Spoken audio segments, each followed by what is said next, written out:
Right then, I've been sitting here minding me own business, and it's come to me like a bolt of cheap lightning. The universe is not only a liar, which we've established, but it's a petty, discriminatory, two-faced cheat. It's playing favourites. And you know who it's favouring? Me feet. You heard me. This lump of worries and bad ideas up here is getting older, faster than these two poor sods down here that have to carry it around all day. Time, actual time, is moving at a different speed for me head than it is for me feet. I know. It sounds like the ramblings of a man who's had one too many, but I'm telling ya, it's true. The whole system, the great big clock in the sky that's supposed to be fair to everyone, it's rigged. It's given my feet a discount on the seconds, a little temporal bargain, while my face is paying full price plus tax. So, is the universe utterly mad, or have we all just been too busy looking at our watches to notice we're being scammed? Let's get to the bottom of it. Now, any sane person, any bloke who's ever had to wait for a bus or boil a kettle knows how time works. It's a march, it's a steady, relentless, unforgiving drumbeat. 1, 2, 3, 4. 1 second is 1 second. It's the same second for you, for me, for the Queen, and for that fly buzzing around the dartboard. It has to be. Think of it like a race. Two fellas are on the starting line. The pistol goes off. They run. They cross the finish line. You time them. The clock doesn't give one bloke a head start, does it?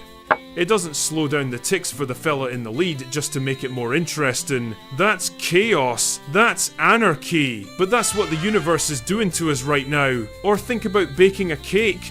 The book says 30 minutes at 180 degrees. It doesn't say 30 minutes for the bottom of the cake, but 28 for the top.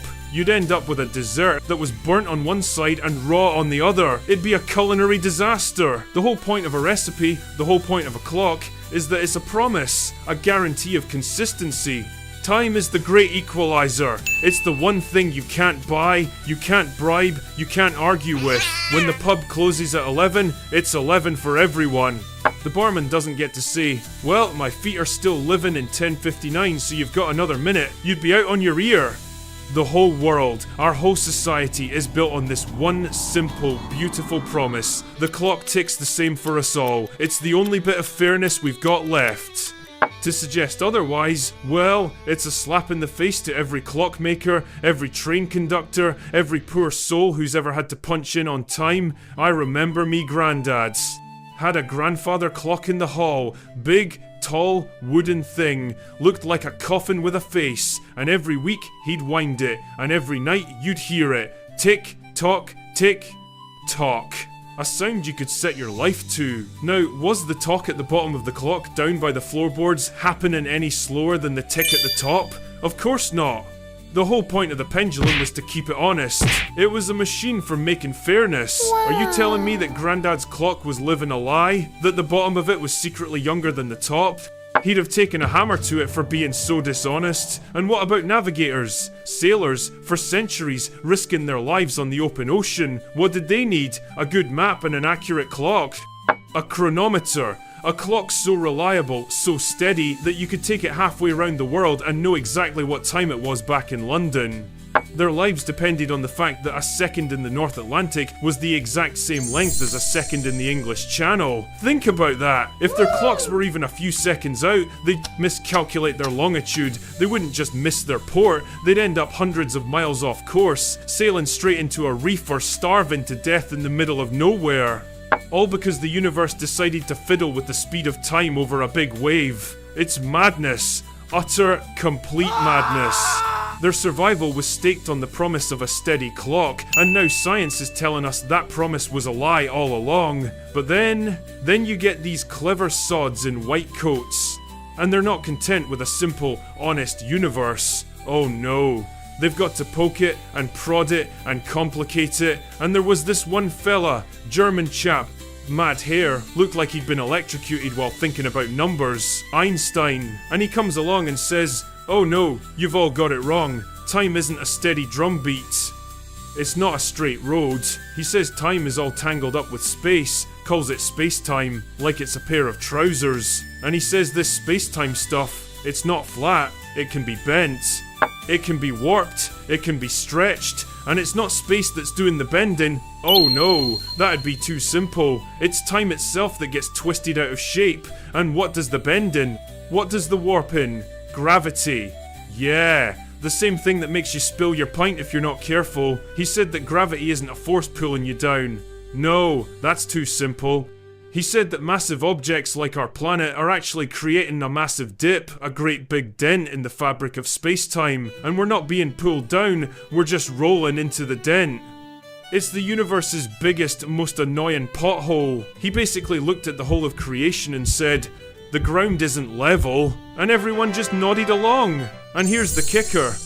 Here's the bit they don't tell you. When you're in that dent, things get sluggish. Look.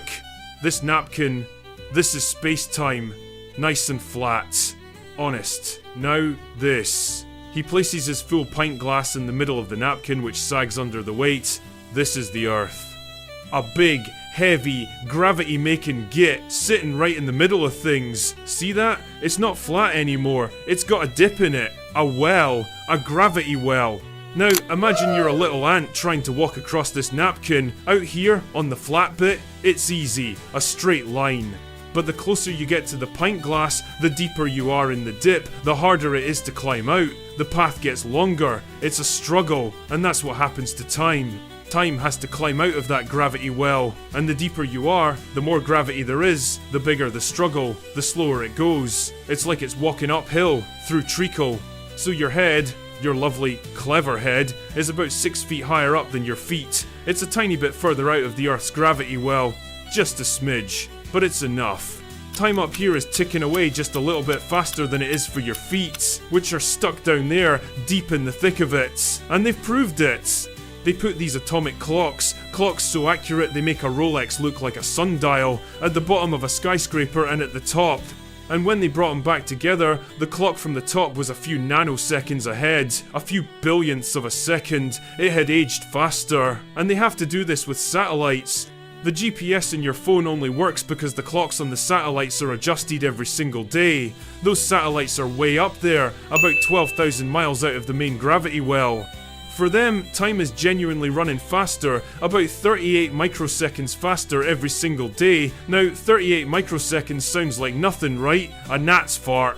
But if the clever sods didn't correct for it, that little temporal discrepancy would add up. Your satnav would be off by about 7 miles after a single day. You'd be trying to find the new Tesco and you'd end up in the sea. It's a cosmic fiddle! A fiddle on a galactic scale that has to be corrected for every minute of every day just so you don't drive your car into a canal. And that's just our little planet. Think about the real monsters out there. Black holes. They're not just potholes in space-time, they're bottomless pits. The gravity is so strong that the well is infinitely deep. Time doesn't just slow down near a black hole, it practically grinds to a halt. If you could hover near the edge of one for a few minutes and then fly back to Earth, you'd find that thousands of years had passed for everyone else. You'd be a time traveler, all because you dipped your toe in the deep end of a gravity well. It's the universe's most extreme form of temporal bullying. So there you have it, your feet are younger than your head. Not by much, you won't notice it, but it's happening. Every second of every day, the parts of you that are closest to the Earth, the parts that do the walking and the standing and bear all the weight, they're getting a slightly better deal on existence. They're aging just a tiny bit slower than the part of you that does all the worrying. It's an insult, really. The bit of you that does all the hard labour gets a temporal discount, while the management upstairs pays full price. It's almost like the universe is trying to tell us something, isn't it? Keep your feet on the ground. Stay humble. The higher up you get, the more important you think you are, the faster your time runs out. The more you think, the older you get. It's the universe's way of playing a cruel joke, the ultimate cosmic punchline written into the very fabric of reality. It just goes to show ya. You think you're one person, living one life, on one clock. But you're not. You're a collection of different ages, all stuck together, all fallen into a dent in space-time made by a giant lump of rock. You're a walking, talking paradox, slightly older at the top than you are at the bottom. It's enough to make you want another pint. It's like life, innit? Makes you think. Right, that's enough science for one night. Me glass is empty. Go on now, get out of it.